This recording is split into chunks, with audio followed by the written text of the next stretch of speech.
My name is Naomi. I'm 27, and I had believed I was living the kind of love story that only exists in movies, full of quiet intimacy, small shared rituals, and the unspoken certainty that the person across the table from me saw the same future I did. That person was Charles, my boyfriend of 3 years. On the surface, he was perfect, charming without effort, attentive without smothering, and he had this way of making me feel like the world outside didn't exist when we were together. We met at a mutual friend's board game night, and it was instantaneous. I remember the way he laughed when I made a sarcastic joke about a Monopoly strategy, something I rarely do with anyone. From that night, our lives intertwined seamlessly. We endured long-distance months when I interned across states. We celebrated each career milestone, supported each other through family dramas, and even mapped out our dream apartment together just last month. Thursday night should have been ordinary, a cozy evening at our favorite burrito place. Instead, it became the night my world tilted. We were sketching out couch placements and discussing paint swatches, joking about where our future dog might sleep, when Charles put down his fork, his eyes serious. My stomach dropped. "Naomi, we need to talk," he said.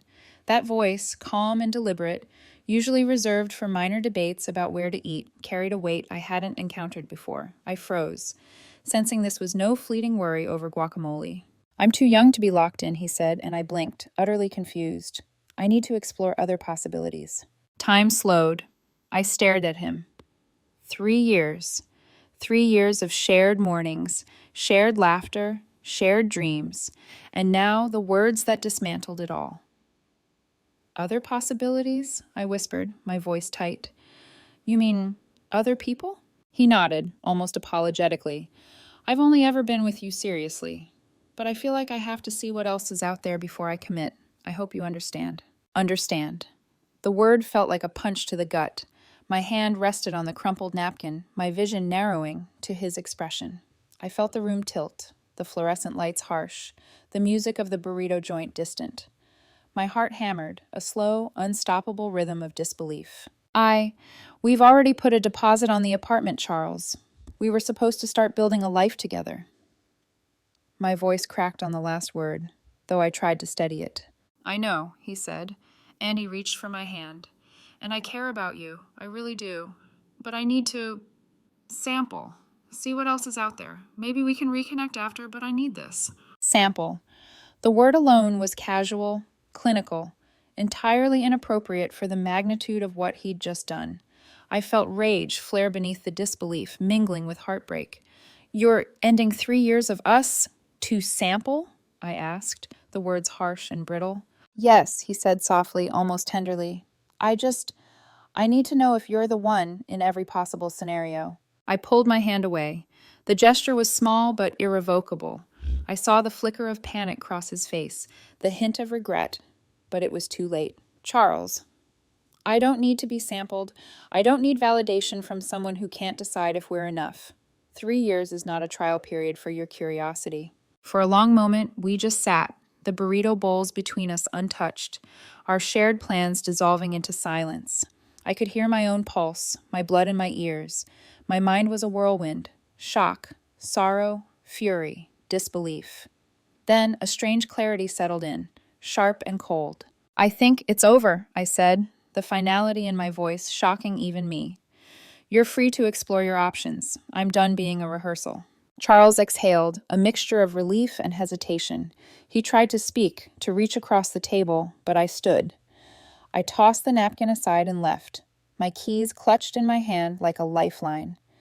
Each step toward the exit was both liberation and agony, a march away from a life I thought I would have forever. Later that night, I called the apartment owner. I forfeited the deposit. $500 gone. A financial sting, yes, but nothing compared to the emotional freedom I was claiming. As I hung up, I felt a tiny flicker of pride. I had acted decisively, preserving my dignity before Charles could complicate matters further.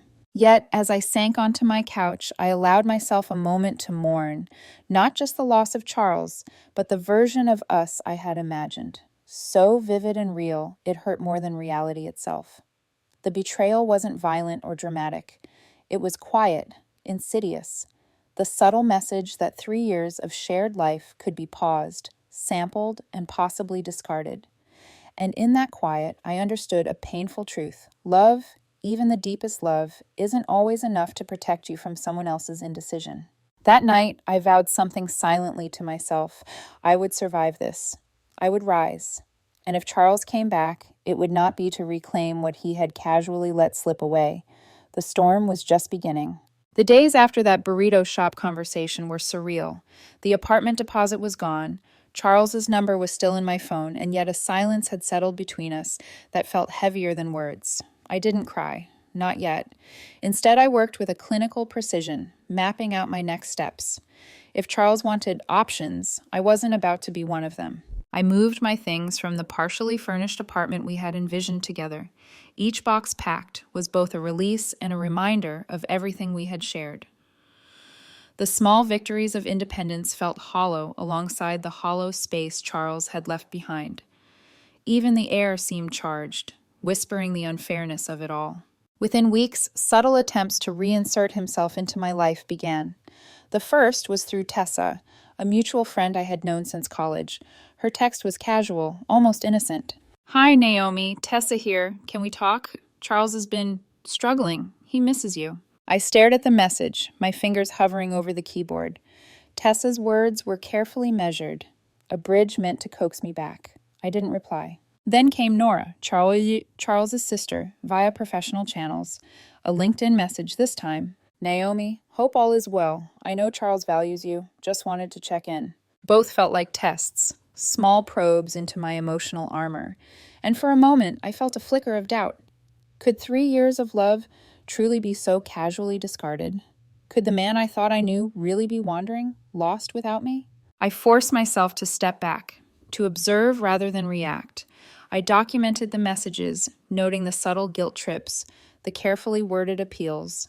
Each note was a reminder. This wasn't just heartbreak. It was an attempt to manipulate, to normalize his indecision, to keep me within reach without actually committing. Even as I withdrew, life continued.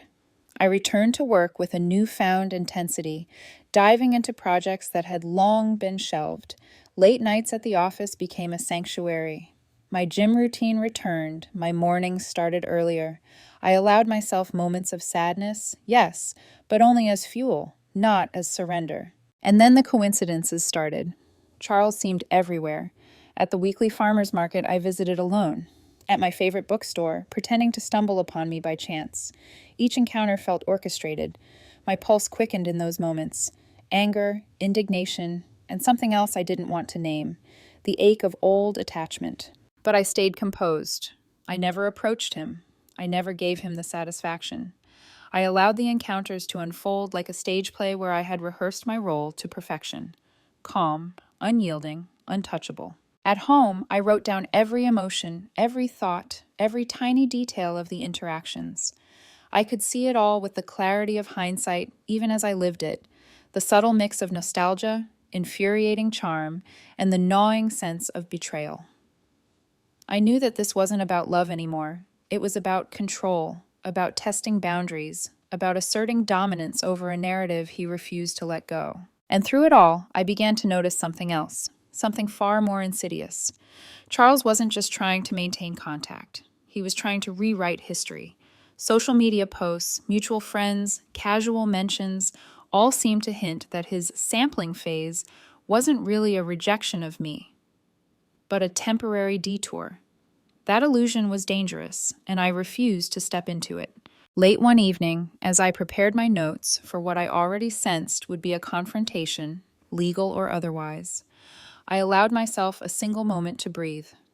I had been hurt, yes, but I had not been defeated. In fact, I felt a quiet, almost feral satisfaction. I had chosen clarity over confusion. I had chosen self-respect over manipulation. Charles may have wanted to see what else was out there, but he would soon realize something I had discovered in these first few weeks of separation. I wasn't a stop on a journey. I was a destination. And no amount of orchestrated chance encounters or subtle manipulations would make me forget that. Still, I braced myself. I could feel that the storm wasn't over. Something was coming, something calculated, deliberate, and potentially humiliating. I could see it in the patterns, in the timing of the messages, in the way he managed to appear in my routine. And deep down, I knew the next chapter of this story wouldn't just be about heartbreak. It would be about endurance, strategy, and survival. It started small, a brief glimpse at the cafe, a passing smile in the bookstore, but it quickly escalated into something calculated. Charles's appearances were no longer accidental. Each encounter felt choreographed, designed to provoke a reaction, to test my limits, and to blur the line between casual observation and harassment. One Thursday afternoon, I was browsing the shelves of my favorite bookstore when I felt a familiar presence. My pulse quickened before I even turned. There he was, Charles, leaning casually against a shelf, pretending to read but clearly aware of me. My heart thudded, a mixture of anger and old attachment. I ignored him. I always ignored him. But then I noticed Harper, a woman I vaguely recognized from a charity event months earlier, approaching him. She laughed, leaned close, and touched his arm lightly. My chest tightened. Was she a friend? A rebound? Something worse? Charles's gaze met mine for a fraction of a second, an almost imperceptible smirk tugging at the corner of his lips. It was infuriating. He was saying without words, "See? I have options. I can move on, and so should you." I turned sharply and walked away, reminding myself that this was exactly the trap he wanted me to fall into. Public humiliation, emotional tug-of-war, manufactured jealousy. It was all part of a script I refused to play. But the more I tried to ignore him, the more elaborate his strategies became. At the cafe where I had my Saturday ritual coffee, he suddenly appeared with Harper again. Pretending surprise, he called out my name, smiling like nothing had changed. Harper waved politely, unaware, or pretending to be unaware, of the tension she was contributing to. Inside, I felt the familiar mix of rage and heartache. Part of me wanted to storm over, demand answers, perhaps even lash out. Another part, the stronger part, held me back, calculating, documenting, protecting myself. This wasn't just about love anymore. This was about control, reputation, and boundaries. The public displays didn't stop there. At a friend's birthday dinner, I arrived to see Charles, across the room with Harper, his arm casually draped over her shoulder, laughing at a joke I couldn't hear. My stomach twisted. I felt the sharp sting of betrayal, not because he had moved on, but because he seemed to derive satisfaction from my awareness of it. Each encounter forced me to reassess my own response. I could feel old insecurities creeping in, doubt, shame, confusion. But I refused to let them dictate my actions. I began keeping a meticulous record. Times, dates, witnesses, even photographs when necessary. Each note reinforced a simple truth. I needed evidence, clarity, and a plan before I acted. It wasn't long before I realized something more disturbing. Charles wasn't simply testing me. He was trying to control the narrative. Mutual friends, social media mentions, casual stories. They all painted me as the one unable to let go, while he positioned himself as the free-spirited explorer, the man forced to sample before making a commitment. And then came the breaking point, an incident at a downtown restaurant. Charles, Harper, and I ended up at the same table arrangement. Unplanned, but I knew better. Charles approached me, smiling, glass in hand, as if this was all a coincidence. Harper stayed nearby, her presence an unspoken challenge. "Naomi," he said, voice casual, "I didn't expect to see you here." I could feel every eye in the room shift, curiosity piqued by the tension radiating between us. I kept my composure, voice cold and deliberate. "Nor did I, Charles. Enjoy your evening." I turned, walking away, each step deliberate, measured. Inside, I felt a whirlwind of emotions: anger, humiliation, heartbreak, but also a quiet surge of resolve. I wasn't powerless. I wasn't a passive character in his manipulative games. I was documenting everything, preparing for the inevitable confrontation, and safeguarding the boundaries he had already violated. Late that night, I sat in my apartment, replaying the day's events. I realized that Charles's actions were no longer just about us. They were about proving a point, asserting dominance, and controlling perception. And I knew that the next step had to be deliberate. If Charles wanted to play this game publicly, I would need to counter it with strategy, documentation, and legal precision. I began contacting my friend Anthony, an attorney I trusted, to discuss potential actions if his harassment continued. It wasn't just about ego anymore. It was about safety, dignity, and finally reclaiming control over my life. As I lay awake that night, the city lights spilling across my apartment floor, I understood the storm wasn't just looming, it had arrived.